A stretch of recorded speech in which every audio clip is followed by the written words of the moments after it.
Late হলো।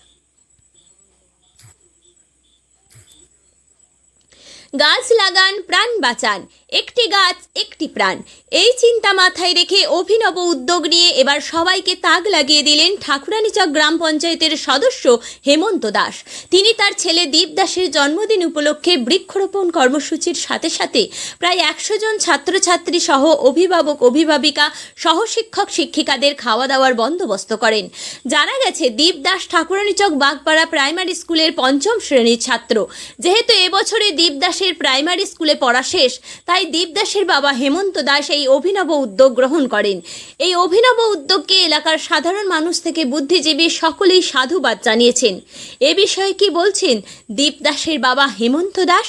বিস্তারিত দেখতে থাকুন এনএইচ পাবলিক টিভির পর্দায়।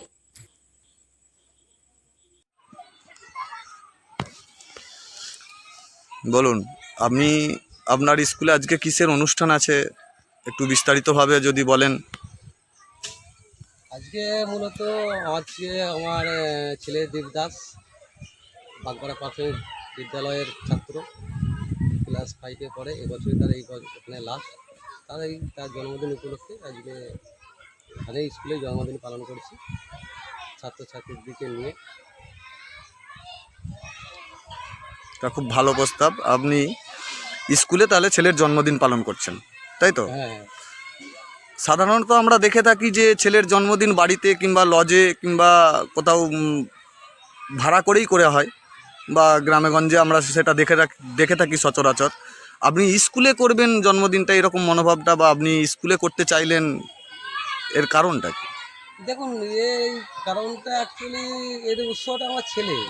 কারণ সে বলে আমার বন্ধু বান্ধবদিকে নিয়ে আমি বার্থডে করবো, তাই আমি ভাবলাম তাহলে বন্ধু বান্ধবদিকে যদি নিয়ে বার্থডে পালন করতে হয় তাহলে একমাত্র উপযুক্ত জায়গা হলো স্কুল। স্কুলে প্রায় 90-95 জন ছাত্র আছে। তো এতগুলো বাচ্চাকে আমি হয়তো নিমন্ত্রণ করলেও এতগুলো হয়তো বাচ্চাকে আমি পারতাম না। তো সেই হিসাবে দেখলাম যে যেহেতু 90-95 জন স্টুডেন্ট আছে স্কুলে, তো আমি ভাবলাম যে স্কুলেই করে দিই, তাতে স্কুলের ছেলেরাও খুশি হবে এবং একটা আলাদা সমাজের মধ্যে একটা আলাদা ডিফেক্ট করবে, যে না মানুষের মনে আরও উপরেও জাগবে ছেলের জন্মদিন ঘরে না, ছেলেরা খুশি হবে স্কুলে করলে। কারণ দেখুন, আপনি যদি আপনার জন্মদিন বাড়িতে করেন 2-4 জন সেখানে খুশি হলো, কিন্তু ছেলের জন্মদিন ছেলের মতো করে যদি করতে চান তাহলে স্কুলে করলে ছেলেরা বেশি খুশি হবে। কারণ সেখানে তার সব রকম বান্ধবরা থাকে, হয়তো কোনো সময় নিমন্ত্রণ করলে হয়তো আসতে পারে না, কিন্তু স্কুলে যেহেতু সকলে আসে, স্কুলের পরিবেশে একটা জন্মদিন করা তার মধ্যে একটা ভালো রকম পড়ে, আনন্দিত সে বোধ করে এবং স্টুডেন্টরাও আনন্দিত ভোগ করে, তার বন্ধুবান্ধবরাও আনন্দিত ভোগ করে। বাস এই কারণে, বাকি আর কিছু না। তাহলে আপনি যে আজকে জন্মদিন পালন করছেন, কি আয়োজন করেছেন, বা কি জন্মদিনে কিছু উদ্যোগ আছে কিনা? দেখুন, জন্মদিন ঠিক করেছি, যেহেতু ম্যাডামের দিকে আমি বলেছি, স্কুলের ম্যাডামের দিকে আমি ওনাদের কাছ থেকে অনুমতি নিয়েছি।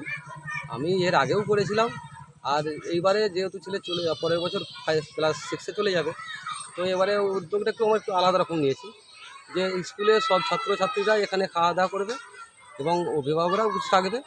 ক্লাস হচ্ছে যে কেক কাটা হবে টিফিনের পর, টিফিনের পর ক্লাস চলবে 1:30টা পর্যন্ত, তারপরে কেক কাটা হবে, খাওয়া দাওয়া হবে। ওর পরে স্কুলের যে স্টুডেন্ট দিকে নিয়ে, ছাত্রছাত্রীর দিকে নিয়ে 100 বৃক্ষরোপণ, ছেলের জন্মদিনে 100 বৃক্ষরোপণ করব। কারণ 100 বৃক্ষরোপণ এই কারণেই যে 100 বৃক্ষরোপণ করবো, এই প্রোগ্রাম, এই পরিস্থিতি একটা মনস্থির করেছি। তাহলে আপনি ছেলের জন্মদিনে স্কুলে জন্মদিন পালন করছেন, প্লাস সেই উপলক্ষে 100 বৃক্ষরোপণ করবেন। তা এই মন্তব্য এলো কেন? বৃক্ষরোপণটা করার মন্তব্য আপনার মনের মধ্যে আসলোটা কেন, একটু সেটা যদি বিস্তারিতভাবে বলেন। দেখুন, বৃক্ষরোপণ আমরা দেখতে পাচ্ছি যে দিনকে দিন গরম বাড়ছে, তাপমাত্রা বাড়ছে। যেহেতু চারিপাশে দেখা যায় যে গাছপালা আগের তুলনায় এখন পরিবেশ, আমরা যখন ছোটো ছিলাম তখন চারিপাশে বন জঙ্গল ভর্তি ছিল, এখন দিনের দিন উন্নত মডেল হওয়ার জন্য গাছ ফাছ কেটে ফেলা হচ্ছে, যার কারণে আমাদের চারপাশে যে তাপমাত্রা বাড়ছে। তো আগামী দিনে আমার ছেলের যে প্রজন্ম, তারা যেমন এই পৃথিবীটাকে, এই মানে আমাদের পরিবেশটা, এই স্কুলের পরিবেশটা যেমন সুন্দরভাবে কাটাতে পারে, সেই কারণে একটা ছোট্ট উদ্যোগ নিয়েছি 100 গাছ। এবার ধরুন যদি আরও কেউ সৎ ব্যক্তির মনোযোগ থাকে, যেহেতু উনি হয়তো ছেলের জন্মদিন পালন করলেন 100 স্কুলের চারপাশে 100 গাছ লাগালেন, তো তাহলে তাতে করে পরবর্তী প্রজন্ম একটা ভালো সুষ্ঠু সমাজে স্কুলেতে বসবাস করতে পারবে, এই উদ্যোগ, এছাড়া আর কিছু না। আমরা জানি, আমরা ছোটবেলায় বইয়েতে পড়েছিলাম যে বৃক্ষরোপণ কর। আপনার নামটা? আমার নাম হেমন্ত দাস, আমার ছেলে দীপ দাস, আমি ঠাকুরচা গ্রাম পঞ্চায়েতের একজন সদস্য। কোন জায়গার? নমস্কার।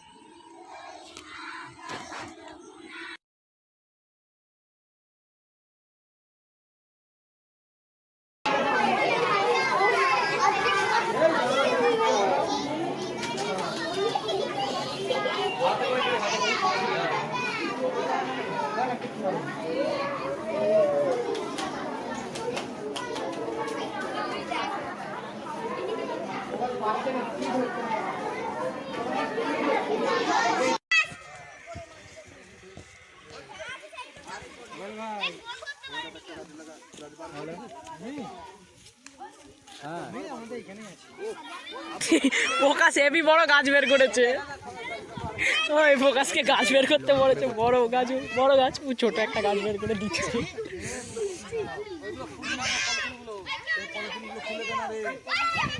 তোরা নি